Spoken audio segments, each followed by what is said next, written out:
podcast listeners, if you hear my voice right now, I need you to do something for me. I want you to take out your phone or on your computer, go to Apple Podcasts, search for Ask Your Oldhead podcast. You'll see my logo, my little picture, my little image there. Find the show. Please rate and write a review.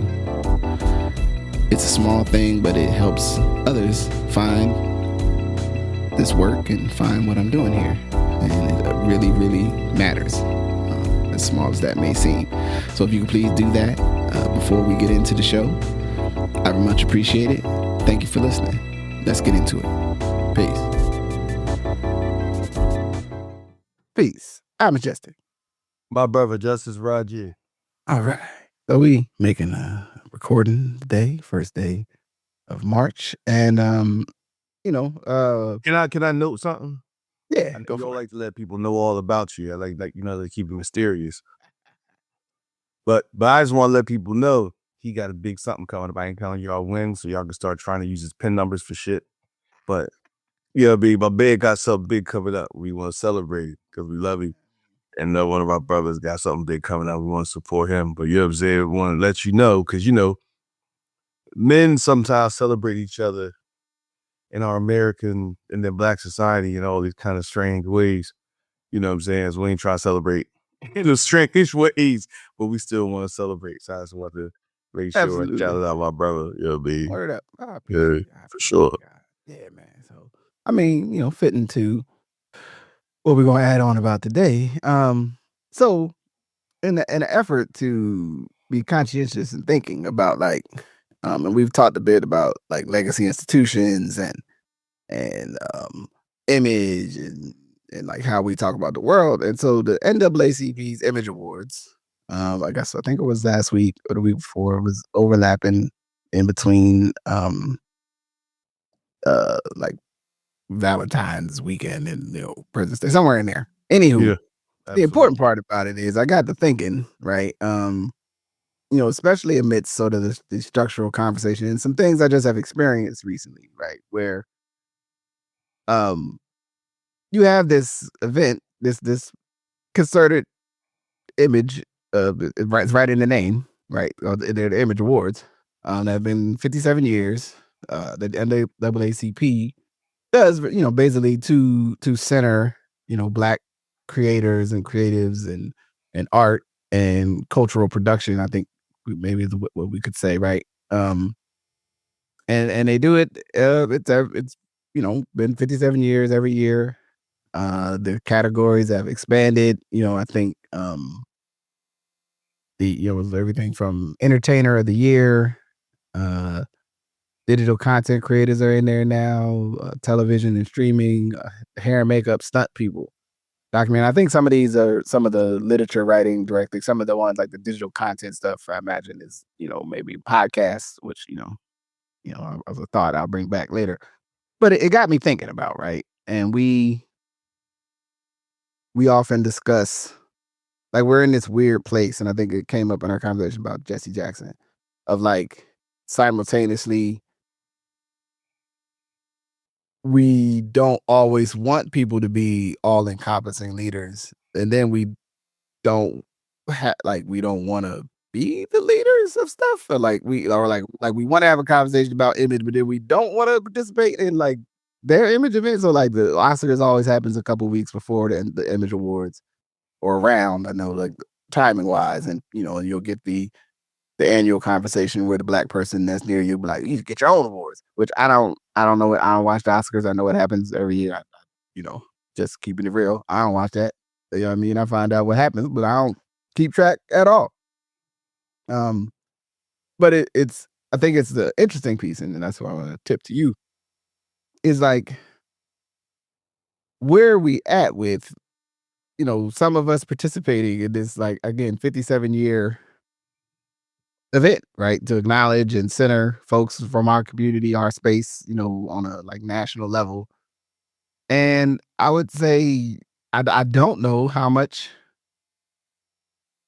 writ large we participate in it.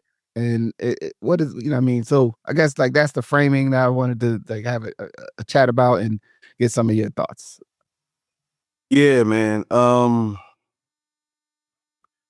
Yeah, it speaks like a meta issue, and I guess we can, this has allowed us to drill down to some specifics. I think when you look at segregation, right, like state-sponsored segregation, and then you look at integration, and then you look at what I call this unique time between like the 70s and like the mid to late 80s, where you had integration, but Black folks still had to kind of have all their own stuff. But stuff was integrated. Like you could see Black folks on TV, people could be on major record labels, right? Like all the stuff that you would say you could move into particular suburbs. You could move into all the suburbs, but you could move into some suburbs. But at the same time, you knew you needed proximity to Black people. Something I know we'll dig a little deeper into at another time, but like you needed proximity. So that's why the neighborhood meant so much. That's why, Alvin Ailey Dance Theater, Philadanco, Insert Your City's Thing, right? The local jazz scene, all these things meant stuff because we didn't have access, broadly speaking, to mainstream stuff. And so I think rightfully so, as citizens, I know that's a debated word these days. For so many different reasons, that's a debated word. But as citizens of the country, having access to the things that the country produces, you get rap at the Grammys, or you get, I was watching Luther, the documentary on Luther the other day, and all the times that he lost and all the things that was going on and how he felt, how he wanted to have a mainstream hit. So there's always this tension. And then eventually I think you get to the mid 90s probably, and you just get where everybody's like, listen, I'm just part of the other shit. Right. And then you still, remember when like the Soul Train Music Awards would come on, and that would be like the biggest deal. It still was where you would see us. Yeah. And I remember when it sort of stopped that I was confused because I already know what happened. I was like one day, like the Soul Train coming on. Because it was about us, right? And, but again, you just get kind of deeper engagement in the culture. So eventually you get to the point where maybe you think your stuff, people start perceiving our stuff as like second rate, which is crazy because it's probably second rate because you don't participate. And to say nothing to this conversation we always have about like, maybe you're centering white people too much. Like, because if you say you don't want to center white folks, but you end up centering white folks. Yeah. And it struck me because like, all right, and I'm gonna use this, I think is a good analogy, because I was in a conversation maybe 3 years ago with someone, of substance and importance, and it was asked in the room, like, are any of you members of the NAACP? Right. And like, are you a member? Right. And this was, people who were doing civic work and engaged and stuff. And it's just like on a, like, not like in a way like you go to all the meetings or you signing up for all the stuff. Just like, I give $25 a year. Right. Are you a card carrying member? Like there's a card carrying, you ain't even got to know what case they working on or national initiative just on the strength. And I think about it, and like I was like, no. Right. And it was like, well, why not? Like, why wouldn't you? Like, I'm sure you have the discretionary, everyone in this room had the discretionary income to be like, yeah, I'm throwing off this every year to them, One Love Peace in the Streets, that they're doing good work, right? When I sat with that for a minute, I was like, yeah, that's like, it's almost like you got so smart and revolutionary that you like outsmarted the process. Like you went so far in being concerned about, and I think the underlying thing that comes up with me, to me, I remember, youthful us in 1997, we was making music, wouldn't have been like, yeah, man, we probably get an image award. You know what I'm saying? We're gonna know we made it when we get an image award. I mean, we probably would have went if they had invited us for one of the big absolutely things, would have went. Definitely would have went, especially if they was paying. But absolutely. But also, I think a part of it would have been like, are we selling out? Like, is the NAACP the system, right? And I think the interesting thing of these times is like almost everything that is an established institution is treated as if it is by default, maybe, or at least I'm going to say this, and people usually see it different. There's at least a plurality of people who will treat that institution as if it is in service to like the most oppressive nature of the reality that we're in. Right. And if that's either the, I think that the typical thing that I would see, and I separate this from like when you hear certain like activists of different ages and time frames where they'll be like, the NAACP so and so was on such and such, right? And like kind of inside baseball perspectives, that's like, to me, that's not the same thing. I'm thinking about sort of the general assumption, right? Or the general feel of this like space that I feel like folks put between, this event and not just them, but I think they're emblematic of this. Like, it's an institution that is responsible for holding a lot of legacy civil rights social change work. Obviously also worthy of criticism on positions and takes over the lifespan, the last almost 100 years or 100 plus years of being an organization. Definitely open to the criticism of like, is it controlled by Black folks? At different, depending on where you at in America, your NAACP may not be as progressive as maybe you are. I'll at least say that, right?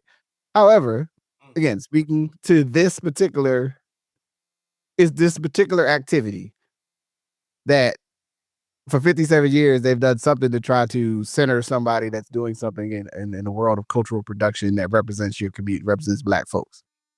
And the idea that we, if you just don't, as a matter of taste, or like, I don't think you should acknowledge art that way. That's cool. Like, I could dig that. You know what I mean? Yeah, I mean, probably sometimes one of those people. Also though, yeah, I had to take a pause. Like, I had to look at myself like, damn, just like, you know, they talk about recording, they talk about editing movies, and so some of this is technical stuff, some of this is stuff where it's like star power, and then even as person that makes a podcast, it's like, well, do I aspire to be recognized by the Image Awards for my creative productivity? Would I be offended or something? Oh man, Justice, you done got too far. You done went too far. You're famous. The Image Awards wants you to come wear a fancy outfit. Of course, I want to go wear a fly ass outfit, and they can see me. They can see their king in all his glory. You know what I'm saying? Like, let me move through as you see the light. The shines reflects off of my heart bottoms up here. But it's just like a. I think it's at our best sometimes when we talk about things in the world that's happening, where we make some space to go, are things that we're maybe not inclined to be ambitious about. Is our inclination maybe not for the right reason, right? Or is it like or is it something else, right? And it just struck me, looking at even some of the nominees in the categories. I'm like, damn. And then one like which I'll save, and then I'll tip back to you. But I'm in my rapidy rap bag. But it's like a whole book about Toni Morrison. Yeah, but as an editor, and I started thinking, I'm like, yeah, she was an editor. Mm-hmm. And like editing is a whole different thing. No, it's not totally there, but it's a part of the writing reality. But and that's an interesting. Like, I'm like, damn, I'm like, damn, I wish I'd have known. Not that I got any backlog of books I need to read, but I'm just saying, at least I could put it on the list. Like, oh man, I want to see what this person did, looking at someone who I think I'm familiar with from this other angle, right? In Different view, right? Yeah. So, I think what you're talking about, Just, is so important in this race and class, and again, I talk about the proximity, but then I think the other part of this, the other side of the 8, in this sense, the bottom, is distance. And what happens when you start having mental and emotional distance from institutions that ostensibly are more to your benefit than not. And again, very much like Jesse, the history of Reverend Jackson, like the idea, whatever he did that you didn't like in the 80s, or whatever way he showed somebody up in 1994, you are holding that against that person, even if their institution is acting in your interest.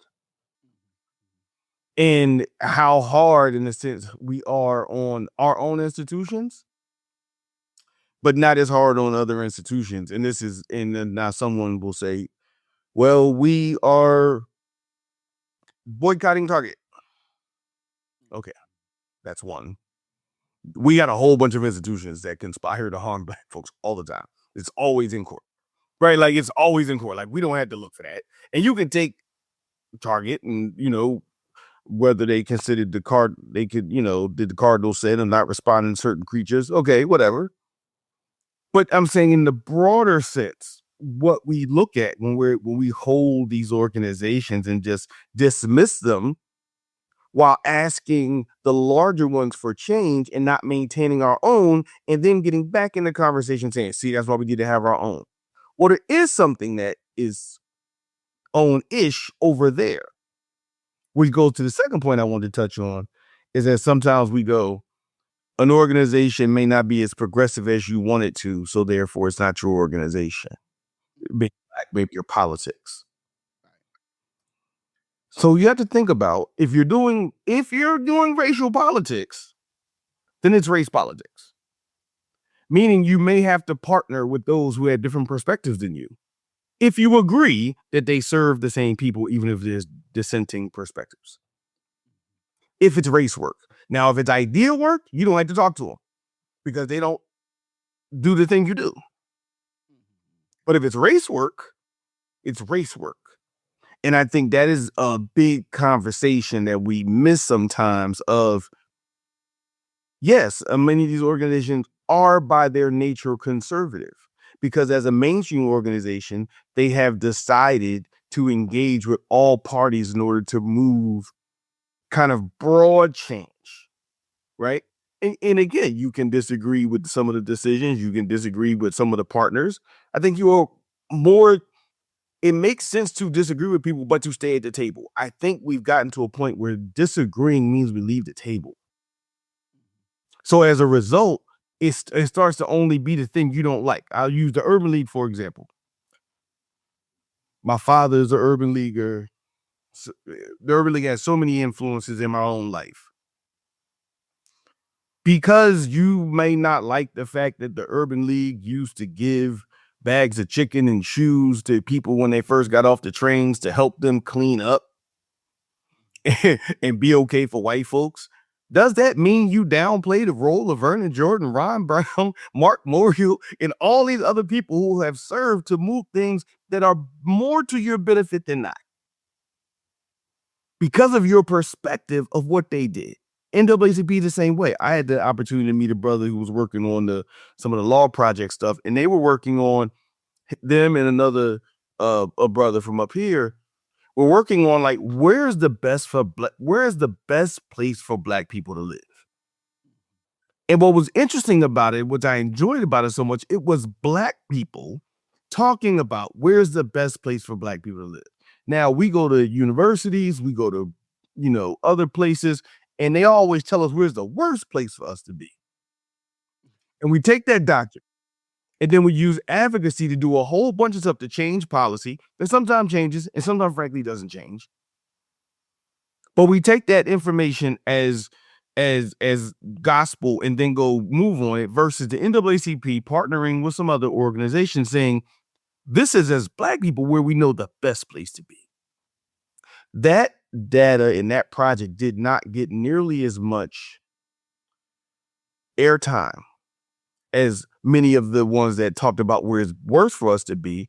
And I found it interesting that so many people had concerns about the data process for the NAACP project, but totally accepted bullshit data collection that I've seen from universities.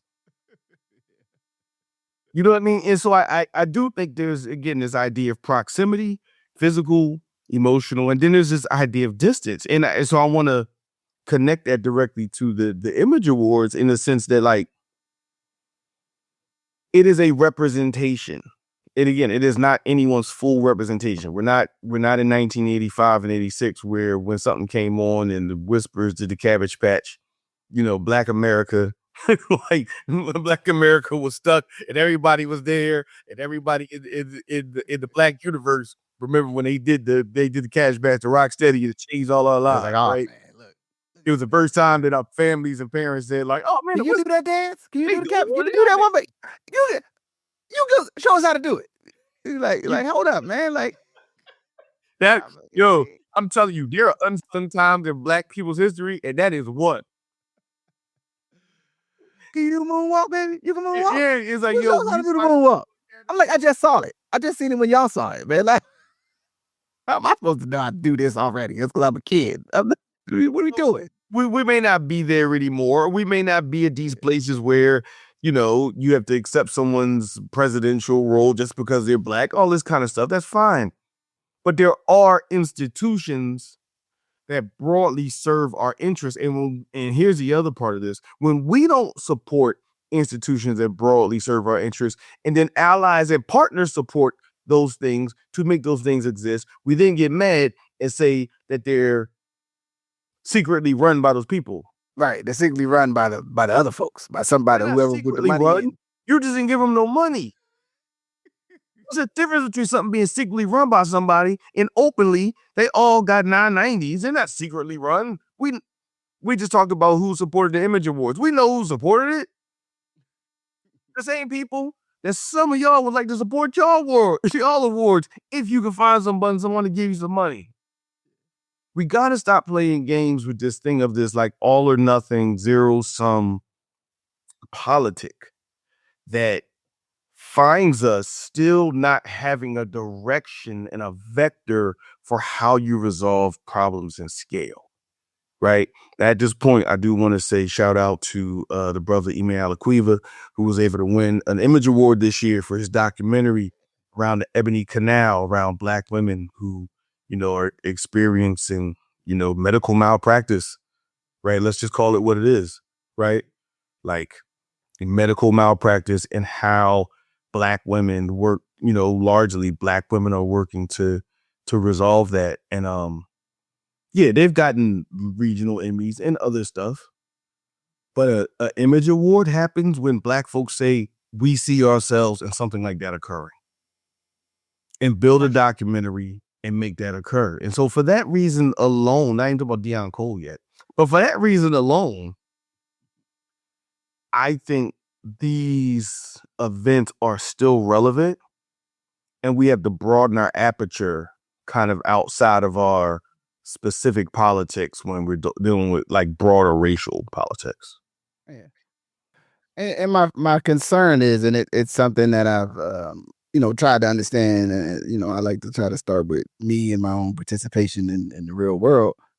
And it's like, yeah, am I unhealthily in an unhealthy way detached from things that maybe I should go check out every once in a while, or maybe maybe I can't make every meeting, but I should every once in a while jump at the general meeting of of the of your local NAACP, or if they function that way, or if you have some other legacy community, or people in their like religious spaces, right? If you have especially you have a very civically active church, temple, mosque, what have you, and they have meetings where they talk about events, and like you don't never go because you have for whatever reason. I mean, once in a while you need to pop in there, see what they're talking about, right? Like it's I think especially in this moment of where people are trying to figure out like how to respond. If you listen to certain things in the comments, it's either people ain't angry enough, or we need to do this. Everyone needs to run down, and like I said, I'm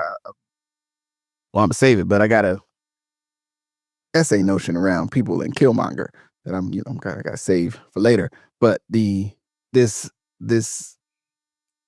spirit of simultaneously no one's doing anything, or whatever people are doing is not enough. But then also, I'm not starting anything, or I'm not going to no meetings or gatherings or groups that may do something different, right? Or if you're not supporting my thing that I'm doing, then you are against all of the things that may be the motivation for me to do it. And I just think categorically that's not a winning strategy to change the world. It just just isn't. But two, I think it encourages a level of apathy that I think long term is like we're going to be in the world we're in until we do enough to not be in the world that we're in. And we have to, and I think it's incumbent upon folks to just, again, be thoughtful, right? Like I said, now, if you got clear legacy beef with like somebody in your local NAACP, some stuff happened and things went, like, hey, I get it. No, you ain't got to go over there and even know people that you're going to be, squabbling with.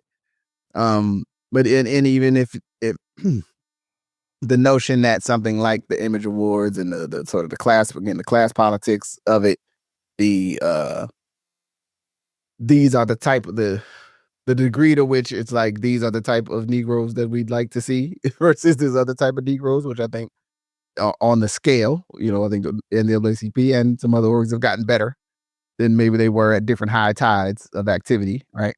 The world different.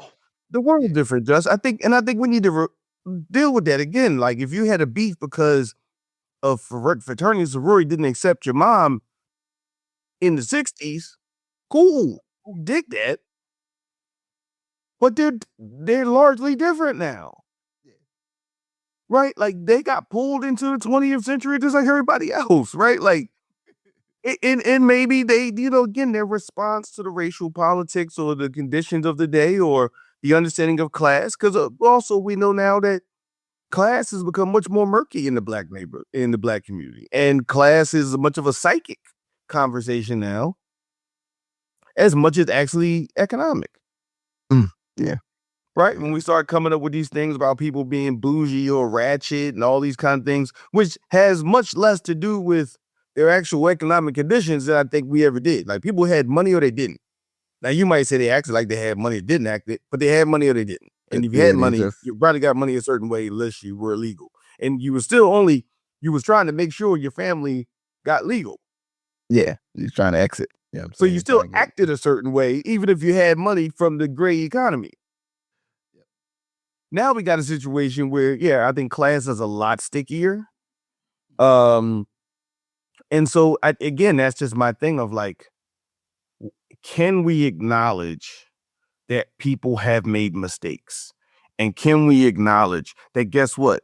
I may not agree with you on 90% of what you say in order to act and present the power of our collective consciousness or our collective engagement.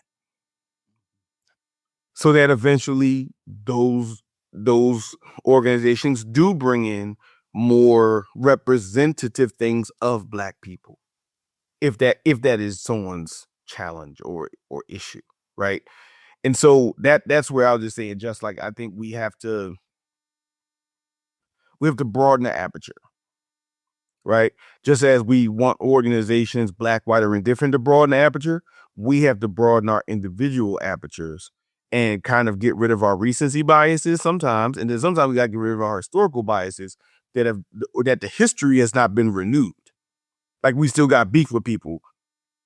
You know what I mean? Like, sometimes I had to dig myself. Like, I'm like, I still got beef with an idea about a motherfucker that I ain't even thought about. I still got beef with this motherfucker, man. Yeah, I feel bad. I gotta let that shit go sometimes. Like, yo, dog, you don't even think about that no more. You still in that mind state about an issue with this person. Nigga, that was high school. Give it up. You still think everybody's from Yaden? You don't think they tough because they for what's so? Like, you still think that? Grow up, man. But again, biases unchecked don't go away. They just become they start to become and permeate other parts of your existence, often in ways that you're not as conscious of. So again, I'm not in this conversation, and thank you for bringing it up, just because I don't think it's like everybody else got the problem, right? we got the problem too. And we just have to be more thoughtful. And I will say, and I'll stop here, just to add on. Sometimes we have so much access to stuff we just missed up. I'll give an example. There's a group of people who do some activism in like Rotterdam in the Netherlands, right? And I really wanted to be able to like reconnect with what they're doing via Instagram. And I just realized, like, I forget the name of the thing. And then I have like 1,000 friends or whatever. follow John. 1,000 people. I can't find that shit. I gotta wait till the almighty algorithm pops back around and says and shows it to me again. I gotta just keep putting in Netherlands. No, I gotta keep putting in Rotterdam to try to get it back because I'm just having access to so much that sometimes I can't get to everything that I'm thinking through, right? So just I know that's a part of it as well. Yeah. Well, and I think it's just a, I don't know if I have a full one to grow on, but my inclination sitting and thinking about it, and then it was like, and am I giving fair honor to people who I think are trying to do something good in earnest, and by not even engaging in just even a cursory way, right? Like in a just, hey, I'm gonna check out the image. I'm gonna watch a little bit of the highlights, right? I'm watching the highlight video of the different speeches, just so I'm again, am I in the know? And this came across my head too, just watching. If you ever, and I sometimes watch like Roland Martin's YouTube. You know what I'm saying, John, and he does. And it's very, it's a very like black centric sort of news and commentary, with him as sort of the arbiter of what happens there. And they had a really good drawing on Jesse. And I'm still working through it because it's like 4.5 hours of recording, of different people talking about Jesse Jackson's impact. And, the first thing I like as I'm watching it, and I'm also consuming it from the perspective of someone who talks on the internet at least a little bit and thinks about art and creativity and storytelling, and the value again at some point is like, well, if you wanted to get a perspective that was centered in blackness, it may not be your particular perspective, but Roland Martin's over there producing a perspective centered in blackness independently every day. So whether you agree with Roland Martin or you don't agree with Roland Martin, or you think Roland Martin is this type of person, that type of person, he is actively creating an ongoing dialogue that you can engage in. Jumping over to the Image Awards. If you are an educator who maybe doesn't have, you're trying to make sure you maybe lift something up. If you're an educator that's not from the community that you're teaching, and you're like, hey, are some of these people that mean something to some of my kids or my students, right? There's a touch tone that you can access. If you are, now that doesn't mean if you listen to this, I don't think anybody that's listening to this is necessarily the person that's going to be, just as I saw Tiana Taylor was on the thing. She was really good in that one movie, right? Like, and I'll be like, I'm like, yes, I think Tiana Taylor's awesome, but I don't know why you brought that up all randomly. You know what I mean? You know why they brought it up. That's why they brought it up. They'll start that. You know why they brought it up. They'll start that just, I don't know why you brought it to me. Okay. You know what I'm saying? But it's the aspect of like, what are the steps that we can take to be proactive? And again, in the world that we want to be in, that we will clamor for and criticize actions or say people aren't doing enough, while we also are not actively thinking about, or at least displaying that, you do have a role in the world to like be a part of the stuff that you want to see happening for you right now, whatever that is, right? And that this is, maybe the whole show and watching the whole show is too much. Probably is definitely something. I'm probably not gonna watch the whole show live. That's not my swing. But I'm like, oh man, that's dope that person got to acknowledge. Or you see faces of people's creativity or cultural production I have seen somewhere. And then there's other like technical stuff. It's like, yeah, I wouldn't have known of this person's accolades and their work if they had not elevated that. And that does mean something in the world, right? That we elevate stuff, that you speak to, if there's a local art collective that's doing something dope, or a business person that's doing something fly in your area, somebody even in your area, so that the rest of y'all know this is happening, especially to defy the sort of message that nothing good is happening ever anywhere. It's actually a highly valuable thing, right? And to get away, as I see it, is like the deficit model, where everything is, we don't have enough, or we didn't do enough, or it's not good enough, and therefore that's all I want to talk about. And I don't think we're ever gonna get to the things that we want if it's rough enough if that's the starting point, but if that's the only point, to me recenters the wrong initiative around what's really going to get us what we want. So yeah, that's all. Yeah, and I will just, when we close, I just want to say I think it's about black media. This one, because you made a really good point. Some people had issues with the Pittsburgh Courier, the Philadelphia Tribune, the Baltimore Afro-American, New York Amsterdam News, right? I mean, he tried to be as expansive around black folks as possible, but everybody's black stuff didn't always find itself in those things. But they still were important, right? They still were important. And in the same way, Roland Martin's politics, his outfits usually confuse me personally. But I mean, I'm not, he a down south guy, man. He's an old head, man. You know what I'm saying? Players play the way players play. So I don't want to act like I can figure all that out. However, you ask Larry Lane, Roland Martin in the Black News, whatever it's called, like the Universal Black News or whatever. Yeah. That is his lifeline. He ain't watching shit else. Yeah. You know what I mean? So having some hitters on there. He be having some flyers. Like, I'm saying it'd be some solid people on them. So I'm just saying, I'm saying that for us so that we, again, and I ain't talking about internationally, because there's a whole other thing about internationally, how do we develop, widen our aperture. But even if we start to support the things in America that do half of what we want, we'll find that more people can connect to it. It can get more behind it. We can build it to be greater and sometimes often more diverse. So with that, I say peace. Yeah, man. So I mean, I'll wrap it up there. I guess I'll just say, I think it's worth it. The president and CEO of the NAACP is Derek Johnson. Just in case anybody didn't know. You know what I mean? Because again, one of those. They probably know something from the Illuminati. They probably think, I'm telling you, somebody somewhere thought it was somebody from the Illuminati. Like the NAACP is controlled by the Illuminati, and yeah, because the Illuminati, they got us coming and going. They've been planning this thing the whole time. Oh boy.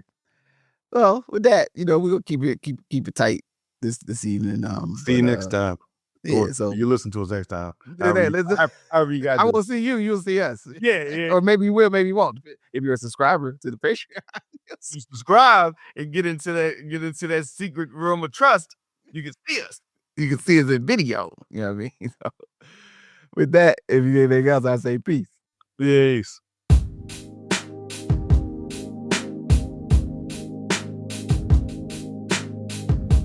Thank you for listening to Good Brothers.